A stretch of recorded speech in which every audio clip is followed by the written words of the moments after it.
Swing trading ചെയ്യുമ്പോൾ ഏറ്റവും കൂടുതൽ നമ്മൾ ശ്രദ്ധിക്കേണ്ടത് ചാർട്ട് പാറ്റേൺസ് നോക്കുക എന്നുള്ളതാണ്. ഏറ്റവും ഇമ്പോർട്ടൻ്റ് ആയിട്ടുള്ള ചാർട്ട് പാറ്റേൺസ് ഏതൊക്കെയാണ് നമ്മൾ ഓൾറെഡി ഡിസ്കസ് ചെയ്തു. Double bottom, double top, cup and handle, head and shoulder, inverter head and shoulder, rectangle pattern, അങ്ങനെ 2-3 വളരെ ഇമ്പോർട്ടൻ്റ് ആയിട്ടുള്ള പാറ്റേൺസ് നമ്മൾ ഓൾറെഡി ഡിസ്കസ് ചെയ്തു.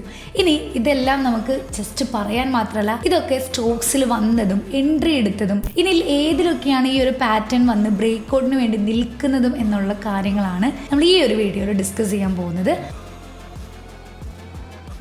അപ്പോൾ ഇതൊരു സ്റ്റോക്ക് സജഷൻ വീഡിയോ ഒന്നുമല്ല. നിങ്ങൾ നോക്കുക ഈ ചാർട്ട് പാറ്റേൺ ബ്രേക്ക്ഔട്ട്സ് എങ്ങനെയാണ് മാർക്കറ്റിൽ വർക്ക് ചെയ്തിരിക്കുന്നതെന്ന്. അപ്പോൾ ആദ്യം തന്നെ ഞാൻ നോക്കാൻ പോകുന്നത് സിർക്ക പെയിൻറ്റ്സ് എന്ന് പറയുന്ന ഒരു സ്റ്റോക്കാണ്. ഇത് ഓൾറെഡി നമ്മൾ സോർട്ട് ചെയ്തിരുന്ന ഒരു സ്റ്റോക്കാണ് ഇപ്പോഴല്ല, കുറച്ച് നാൾ മുമ്പ്. അപ്പോൾ സിർക്ക പെയിൻറ്റ്സ് എന്ന് പറയുന്ന സ്റ്റോക്ക് ഞാനിവിടെ ട്രേഡിംഗ് വ്യൂവിൽ എടുത്തിട്ടുണ്ട്. ഫസ്റ്റ് തന്നെ ഈ ഒരു സ്റ്റോക്കിൽ നമ്മൾ മൂവിങ് ആവറേജ് എക്സ്പോണൻഷ്യൽ ആഡ് ചെയ്യുക എന്നുള്ളത് ഏറ്റവും ഇമ്പോർട്ടൻ്റ് ആയിട്ടുള്ള കാര്യമാണ്. ഈ മൂവിങ് ആവറേജ് എക്സ്പോണൻഷ്യൻ്റെ ലെങ്ത് എത്രയൊക്കെ ഇടണം എന്നാണ് ഞാൻ പറഞ്ഞിട്ടുള്ളത്? 50, അതായത് 50 ഇതിൻ്റെ ഈ ഒരു മൂവിങ് ആവറേജ് എക്സ്പോണൻഷ്യൽ. ജസ്റ്റ് ഒന്ന് ചാർട്ടിൽ ഇട്ടേക്കാം. അപ്പോൾ ഇവിടെ നമുക്ക് നോക്കിയാൽ മനസ്സിലാവും.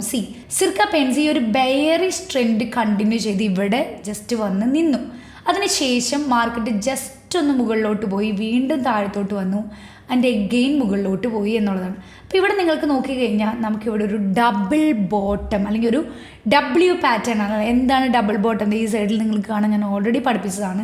ഇങ്ങനെ ഒരു ഡബിൾ ബോട്ടം പാറ്റേൺ നമുക്കിവിടെ കാണാനായിട്ട് സാധിക്കും.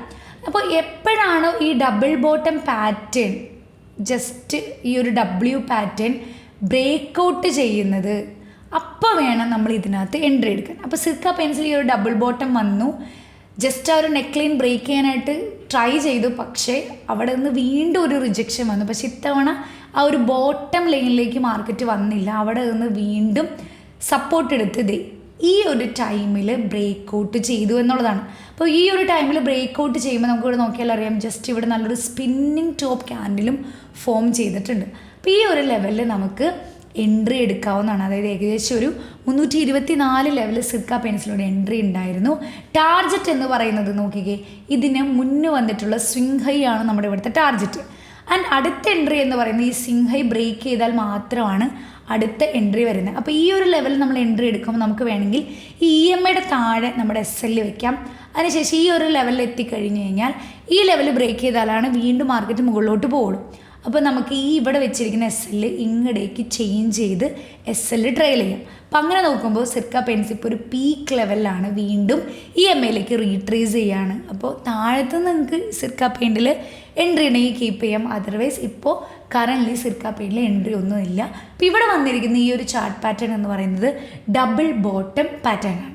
അടുത്തത് ഇൻവേർട്ടഡ് ഹെഡ് ആൻഡ് ഷോൾഡർ ആണ്. ഇപ്പോൾ നമ്മൾ ഡബിൾ ബോട്ടം പറഞ്ഞാൽ ഡബിൾ ടോപ്പ് ഉണ്ട്, ഹെഡ് ആൻഡ് ഷോൾഡർ ഉണ്ട്. പക്ഷെ അതൊക്കെ ബെയറിഷ് ട്രെൻഡാണ് കണ്ടിന്യൂ ചെയ്യുന്നത്. അപ്പോൾ അതിൻ്റെ ഒന്നും ആവശ്യം നമുക്കില്ല. നമുക്ക് ഇങ്ങനെയുള്ള ബുള്ളിഷ് ട്രെൻഡുള്ള ചാർട്ട് പാറ്റേൺസ് ആണ് ഇമ്പോർട്ടൻറ്റ്. ഈ ഒരു ശ്രീ പുഷ്കർ കെമിക്കൽസ് ആൻഡ് ഫെർട്ടിലൈസേഴ്സിൽ നിങ്ങൾ നോക്കിക്കഴിഞ്ഞാൽ പക്കയായിട്ട് നമുക്ക് ഇവിടെ ഒരു head and shoulder, that is inverted ഒരു ഷോൾഡർ, ഒരു ഹെഡ്, എക്കെയിൻ ഒരു സ്മോൾ ഷോൾഡർ കണ്ടോ. ആ ഒരു ലെവലിൽ നമുക്ക് ബിഗിനേഴ്സിന് പെട്ടെന്ന് നോക്കി ചിലപ്പോൾ മനസ്സിലാവണമെന്നില്ല. ആ ഒരു ലെവലിൽ ഞാനിത് ഓൾറെഡി വരച്ചിട്ടതാണ്. Inverted head and shoulder form ചെയ്തിട്ടുണ്ട്, small inverted head and shoulder form ചെയ്തിട്ടുണ്ട്. പക്ഷേ നമുക്ക് കുറച്ചും കൂടി വിസിബിൾ ആയിട്ടുള്ള ഹെഡ് ആൻഡ് ഷോൾഡർ പാറ്റേൺ എന്ന് പറയുന്നത് ഇതാണ്. ദെൻ ഈ ഒരു നെക്ക് ലൈൻ ബ്രേക്ക് ചെയ്ത് കഴിയുമ്പോൾ എൻട്രി ഞാൻ എടുത്തിരുന്നു. അപ്പോൾ ഈ ഒരു ലെവലിലാണ് ഞാൻ എൻട്രി എടുത്തത്. പക്ഷേ എൻ്റെ സ്റ്റോപ്പ് ലോസ് ഈ ഒരു EMAയ്ക്ക് താഴെയായിരുന്നു. പക്ഷേ മാർക്കറ്റ് ജസ്റ്റ് ഒന്ന് മുകളിലോട്ട് പോയെങ്കിലും നല്ല രീതിയിൽ മാർക്കറ്റ് അടിച്ച് താഴേക്ക് വന്നു. എൻ്റെ സ്റ്റോപ്പ് ലോസ് അറ്റ്ലീസ്റ്റ് ഈ ഒരു EMAയുടെ താഴെ പോകുമ്പോൾ ഞാൻ എക്സിറ്റ് ചെയ്തേനെ. പക്ഷേ ശ്രീ പുഷ്കറിൽ ഒരു ഇവൻറ്റ് ഉണ്ടായതുകൊണ്ട് ആ ഇവൻറ്റ് നെഗറ്റീവായിട്ട് ബാധിച്ചുകൊണ്ടാണ് അതിൽ ആ ഒരു നെഗറ്റിവിറ്റി വന്നത്. അപ്പോൾ അതുകൊണ്ട് ഞാൻ ഈ ഒരു സിംഗ് ലോ വരെ എൻ്റെ SL കീപ്പ് ചെയ്തിരുന്നു. കുറച്ചും കൂടി റിസ്ക് ഞാൻ അതിനകത്ത് എടുത്തിരുന്നു. And still I am holding the stock എന്നുള്ളതാണ്. ഇപ്പോൾ അത് പ്രോഫിറ്റിലേക്ക് വന്നിട്ടുണ്ട്. അപ്പോൾ ശ്രീ പുഷ്കറിൽ വന്നിരിക്കുന്നത് ഒരു inverted head and shoulder pattern ആണ്. ഓക്കെ, അതുപോലെ തന്നെ വേറൊരു സ്റ്റോക്കാണ് യഥാർത്ഥ ഹോസ്പിറ്റൽസ് ആൻഡ് ഇതെന്ന് പറയുന്നത്. ഇതിൽ വന്നിരിക്കുന്നത്, ഇതൊക്കെ ഞാൻ പെട്ടെന്ന് പറയാനുള്ള റീസൺ എന്ന് പറയുന്നത് ഇതിലൊക്കെ ഞാൻ എൻട്രി എടുത്തിട്ടുണ്ട്. ഇപ്പോൾ ഞാൻ ചാർട്ട് എടുക്കുമ്പോൾ തന്നെ നിങ്ങൾക്ക് മനസ്സിലാവും ഞാൻ എൻട്രി എടുത്ത ആ ഒരു ലെവൽസിൽ എന്ത് ചാർട്ട് പാറ്റേൺ ആണ് ഞാനിവിടെ എടുത്തിരിക്കുന്നത്. കണ്ടോ, ഇവിടെ വലിയൊരു കപ്പ് ഫോം ചെയ്തിട്ടുണ്ട്, ആൻഡ് ജസ്റ്റ് ഒരു ഹാൻഡിലും കൂടി ഫോം ചെയ്തിട്ടുണ്ട്. കണ്ടോ, ഒരു കപ്പ് ആൻഡ് ഹാൻഡിൽ ബ്രേക്കൗട്ടാണ് ഇവിടെ ഞാൻ എടുത്തത്. ആൻഡ് ഓൾസോ ഞാൻ EMAയും കൂടി നോക്കാറുണ്ട്. EMAയുടെ മുകളിലൊരു റിവേഴ്സിബിൾ ക്യാൻഡിലും കൂടി ഞാൻ നോക്കാറുണ്ട്. അങ്ങനെ കൺഫർമേഷൻ എടുത്തതിന് ശേഷം മാത്രമാണ് ഞാൻ എൻട്രി എടുക്കാറ്. അപ്പോൾ ഇവിടെ ചെറിയൊരു ക്യാൻഡിൽ ഒരു സ്പിന്നിങ് ടോപ്പോ അല്ലെങ്കിൽ വന്നിട്ടുണ്ട്, ഒരു സ്പിന്നിങ് ടോപ്പ് അല്ലെങ്കിൽ ചെറിയൊരു ഹാമർ എന്ന് പറയാൻ പറ്റില്ല, സ്പിന്നിങ് ടോപ്പ് ക്യാൻഡിൽ വന്നിട്ടുണ്ട്. അപ്പോൾ അതിൻ്റെ ഹൈ ബ്രേക്ക് ചെയ്തപ്പോൾ എൻട്രി എടുക്കുക, EMAയുടെ താഴെ SL വെക്കുക, SL ട്രയൽ ചെയ്യുക. Still I am keeping the stock യഥാർത്ഥ ഹോസ്പിറ്റൽ.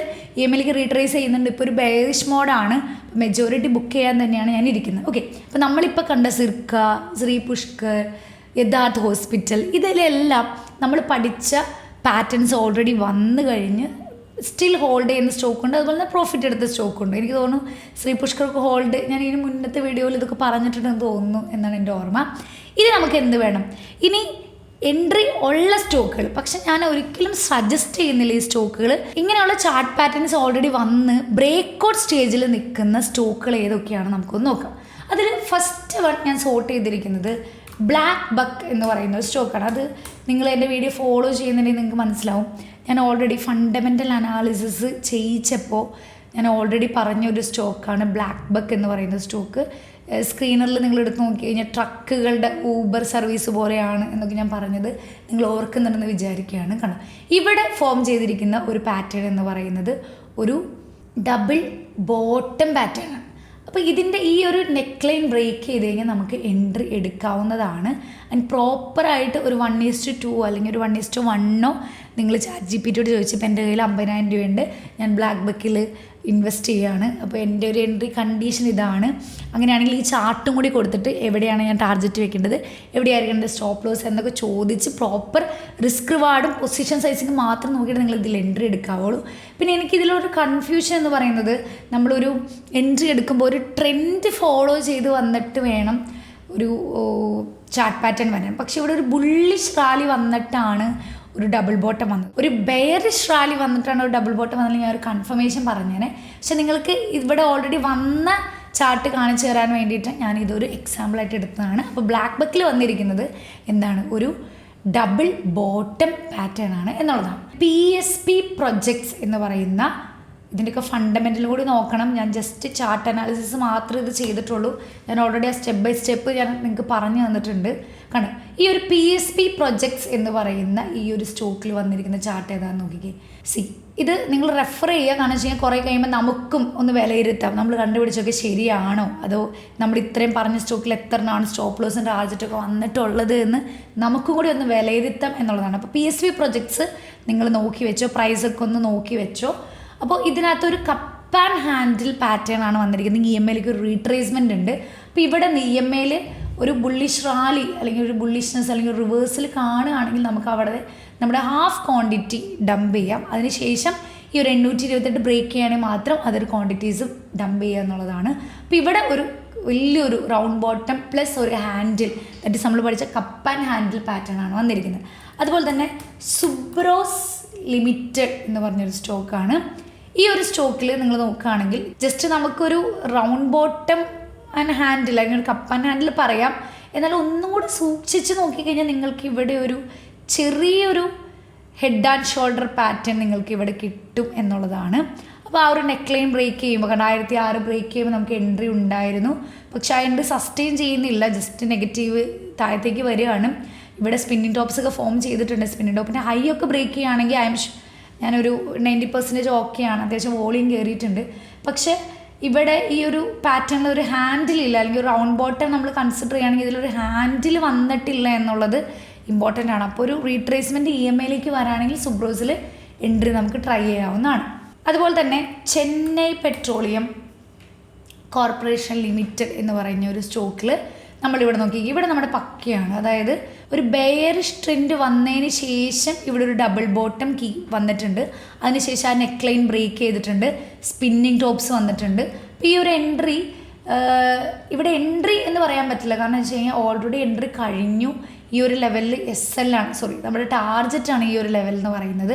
അപ്പോൾ ഈ ഒരു ഡബിൾ ബോട്ടം ബ്രേക്കൗട്ട് ഞാൻ പറഞ്ഞ ഒരു ട്രെൻഡ് കഴിഞ്ഞിട്ടൊരു ഡബിൾ ബോട്ടം, അതായത് ഒരു ബെയറിഷ് ട്രെൻഡ് കഴിഞ്ഞിട്ടൊരു ഡബിൾ ബോട്ടം വരുമ്പോഴാണ് ഇപ്പോഴും കൺഫർമേഷൻ ഉള്ളത്. പക്ഷേ ബ്ലാക്ക് ബക്കിലൊന്നും അതില്ല. അപ്പോൾ ഇവിടെ നിങ്ങൾ നോക്കി കഴിഞ്ഞാൽ EMA ബ്രേക്ക് ചെയ്തു, സ്പിന്നിങ് ടോപ്പ് വന്നു, നമ്മുടെ കൺഫർമേഷൻ വന്നു, നമ്മുടെ ഇവിടെ ടാർജറ്റ് ബുക്ക് ചെയ്യുകയാണ്. ഇനി ഇതിൽ വീണ്ടും ഒരു എൻട്രി എന്ന് പറയുന്നത് EMIലേക്ക് റീട്രേസ് ചെയ്യുകയാണെങ്കിൽ നമുക്ക് ഒരു എൻട്രി ഈ ചെന്നൈ പെട്രോളിയത്തിൽ എടുക്കാം എന്നുള്ളതാണ്. അല്ലെങ്കിൽ ഈ 784 ലെവൽ ബ്രേക്ക് ചെയ്ത് പോവുകയാണെങ്കിലും, പക്ഷെ അവിടെ കുറച്ച് റിസ്ക് ഉള്ളത് EMI ഒരുപാട് ദൂരെ ആയതുകൊണ്ട് നമുക്ക് അവിടെ ഒരു കൺഫർമേഷൻ എനിക്ക് പറയാനായിട്ട് പറ്റില്ല. പിന്നെ റിസ്ക് ആണ്, നിങ്ങൾക്ക് പ്രോപ്പർ ഇത് ബ്രേക്ക് ചെയ്യുകയാണെങ്കിൽ ഇതിൻ്റെ തൊട്ട് താഴെ ചെറിയ SL വെച്ചിട്ട് നിങ്ങൾക്ക് എടുക്കാവുന്നതാണ്. ഞാൻ ഫൈനലൈസ് ചെയ്യുന്നുണ്ടെങ്കിൽ നിങ്ങൾ പ്രോപ്പർ നോക്കിയിട്ട് മാത്രം എടുക്കുക. ഞാനൊരു സെബി രജിസ്റ്റേർഡ് അനലിസ്റ്റ് അല്ല, അതുകൊണ്ട് എനിക്ക് സജസ്റ്റ് ചെയ്യാൻ പറ്റില്ല. ഞാൻ സജസ്റ്റ് ചെയ്യുന്നതല്ല, ഞാനിതിൽ വന്നിരിക്കുന്ന ചാർട്ട് പാറ്റേൺസ് നിങ്ങൾക്ക് കാണിച്ചു തരുന്നു എന്നേ ഉള്ളൂ. അപ്പോൾ മദർസൺ എന്ന് പറയുന്ന ഒരു സ്റ്റോക്ക് ഇവിടെ വന്നിരിക്കുന്നത് നിങ്ങൾ നോക്കിക്കഴിഞ്ഞാൽ ഒരു ബെയറിഷ് ട്രെൻഡും, നിങ്ങൾ തന്നെ പറയൂ, നോക്കിക്കുക, ഒരു ബെയറിഷ് ട്രെൻഡ് ആൻഡ് ഒരു ഡബിൾ ബോട്ടം പാറ്റേൺ ആണ്. ആ ഒരു ഡബിൾ ബോട്ടത്തിൻ്റെ ആ ഒരു നെക്ക് ലൈൻ ബ്രേക്ക് ചെയ്ത് ഓൾറെഡി ആ റാലി തന്നു. എഗെയിൻ ബാക്ക് ടു EMI ആണ്. അപ്പോൾ ആ ഒരു റീട്രേസ്മെൻറ്റ് വരാണെങ്കിൽ ഇറ്റ്സ് ഗുഡ് ടൈം, അല്ലെങ്കിൽ നല്ലൊരു സമയമാണ് മദർസണിൽ എൻട്രി എടുക്കാനായിട്ട്. പിന്നെ ഞാൻ കുറച്ചുകൂടി സോർട്ട് ചെയ്തപ്പോൾ എനിക്ക് കിട്ടിയത് കുറച്ചും കൂടി PSU ബാങ്ക്സും ബാങ്കിങ് സെക്ടേഴ്സും ഒക്കെയാണ്. ഇവിടെ ഫോം ചെയ്തിരിക്കുന്നത് ഈ പറഞ്ഞ പോലെ ഒരു ഡബിൾ ബോട്ടം എന്ന് പറയാൻ പറ്റില്ല, ഡബിൾ ബോട്ടം ഫോം ചെയ്തിട്ടില്ല. ഡബിൾ ബോട്ടത്തിന് ശേഷം ജസ്റ്റ് ഒന്നും കൂടി മാർക്കറ്റ് ബ്രേക്ക് ചെയ്തിട്ട് മുകളിൽ പോയിട്ടുണ്ട്. പക്ഷേ ഈ കാനറ ബാങ്ക്, അതുപോലെ തന്നെ യൂണിയൻ ബാങ്ക്, അതുപോലെ നമ്മുടെ പഞ്ചാബ് നാഷണൽ ബാങ്ക്, ഇതിലെല്ലാം യൂണിയൻ ബാങ്കിൽ ഒരു ഡബിൾ ബോട്ടം പാറ്റേൺ നമുക്കിവിടെ കാണാൻ പറ്റുന്നുണ്ട്. അതുപോലെ തന്നെയാണ് കാനറ ബാങ്കിൽ വന്നിരിക്കുന്നത്, നിങ്ങൾ നോക്കി കഴിഞ്ഞാൽ നിങ്ങൾക്ക് മനസ്സിലാവും. അതുപോലെ തന്നെ പഞ്ചാബ് നാഷണൽ ബാങ്ക്, PNB, ഈ PSU സെക്ടറിലൊക്കെ ചെറിയൊരു ബ്രേക്കൗട്ട്, ഒരു ഡബിൾ ബോട്ടം സ്ട്രക്ചർ ഞാൻ കണ്ടിട്ടുണ്ട്. ചിലപ്പോൾ അതൊരു ഹെഡ് ആൻഡ് ഷോൾഡർ ബ്രേക്കൗട്ടൊക്കെ ആയിരിക്കാം. പക്ഷേ PSU ബാങ്ക്സിൽ ചെറിയൊരു റാലി സ്റ്റാർട്ട് ചെയ്യാൻ പോകുന്നതായിട്ടൊരു ഫീൽ എനിക്കുണ്ട്. അതുപോലെ തന്നെ ഞാൻ ഷോർട്ട് ചെയ്ത ഒരു സ്റ്റോക്ക് കൂടെയാണ് മോയിൽ ലിമിറ്റഡ് എന്ന് പറയുന്ന ഒരു സ്റ്റോക്ക്. അപ്പോൾ ഇതിലും ഈ പറഞ്ഞ പോലെ ഒരു കപ്പ് ആൻഡ് ഹാൻഡിൽ പാറ്റേൺ ആണ് വന്നിട്ടുള്ളത്. കണ്ടോ, ഒരു കപ്പ് ആൻഡ് ഒരു handle, it's A good time എന്നാണ് എനിക്ക് തോന്നുന്നത്. അപ്പോൾ ഇവിടെ ഈ ഒരു ലെവൽ ബ്രേക്ക് ചെയ്യുകയാണെങ്കിൽ ഇവിടെ എൻട്രി ഉണ്ട്. പക്ഷേ ഇവിടെ സ്മോൾ ടാർജറ്റാണ്, ഇവിടെ ഒരു റെസിസ്റ്റൻസ് സോൺ ഉണ്ട്. അപ്പോൾ അത് നോക്കുക, ആ റെസിസ്റ്റൻസോട് ബ്രേക്ക് ചെയ്താലാണ് ഫർദർ റാലി ഉള്ളൂ. അതർവൈസ് ഇവിടെ ഒരു cup and handle break out, ഇപ്പോൾ ഒരു എൻട്രി ഉണ്ട്. പക്ഷേ നിങ്ങൾ ഈ ഒരു ലെവലിൽ ഇറങ്ങുക, ഇതിൻ്റെ താഴെ SL വെച്ചിട്ട് ഈ ഒരു ലെവലിൽ ഇറങ്ങുകയാണെങ്കിൽ മാത്രം ഈ ഒരു സ്റ്റോക്കിൽ എൻട്രി എടുത്താൽ മതി. പിന്നെ ഈ പറഞ്ഞ പോലെ പല സ്റ്റോക്കുകളുടെയും ഫണ്ടമെൻ്റൽസ് ഞാൻ അധികം നോക്കിയിട്ടില്ല. ഈ പറഞ്ഞ പോലെ മൊയിൽ ഇന്ത്യ എന്ന് പറയുന്ന, മൊയിലല്ല, MOIL ലിമിറ്റഡ് ആണ്. ഓക്കെ, അപ്പോൾ ഈ കമ്പനി എന്ന് പറയുന്നത് large producer of manganese ore with a market share of 53% in India with large reserves of manganese ore. Okay, manganese ഓറൊക്കെയാണ് ഞാൻ ഓറൊക്കെ പഠിച്ചത്, എനിക്കിപ്പോഴും ഓർമ്മയുണ്ട്. ഞാൻ കെമിസ്ട്രി ആയിരുന്നു, മറ്റേ ഇരുമ്പിൻ്റെ ഓർ, അലുമിനിയം ഓർ എന്നൊക്കെ പറഞ്ഞ് പഠിച്ചത് ഇപ്പോൾ ഓർക്കാണ്. സോ എനിക്ക് തോന്നുന്നു കെമിക്കൽ റിലേറ്റഡ് ആയതുകൊണ്ട് നല്ല കമ്പനി ആയിരിക്കും എന്ന് തന്നെയാണ് തോന്നുന്നത്. P ratio ഒക്കെ അത്യാവശ്യം കൊള്ളാം. മാർക്കറ്റ് ക്യാപ്പ് ആയാലും 7000 സംതിങ് ഉണ്ട്. കമ്പനി ഓൾമോസ്റ്റ് ഡെറ്റ് ഫ്രീ ആണ്, has maintain healthy dividend pay out ആണ്. ആൻഡ് ഷെയർ ഹോൾഡിംഗ്, കമ്പനി അടുത്ത വർഷം എക്സ്പെക്ട് ചെയ്യുന്ന അത്ര വലിയ സെയിൽസ് എക്സ്പെക്ട് ചെയ്യുന്നില്ല. ആൻഡ് പ്രൊമോട്ടേഴ്സിൻ്റെ കയ്യിലാണ് കൂടുതൽ. FIS കൂട്ടിക്കൊണ്ടുവന്നിട്ടുണ്ട്, DAs ഓൾസോ പബ്ലിക്കിൻ്റെ കയ്യിൽ കുറച്ചുള്ളൂ. സോ ഈ ഒരു MOIL ലിമിറ്റഡ് നല്ലൊരു എൻട്രി ആണ്.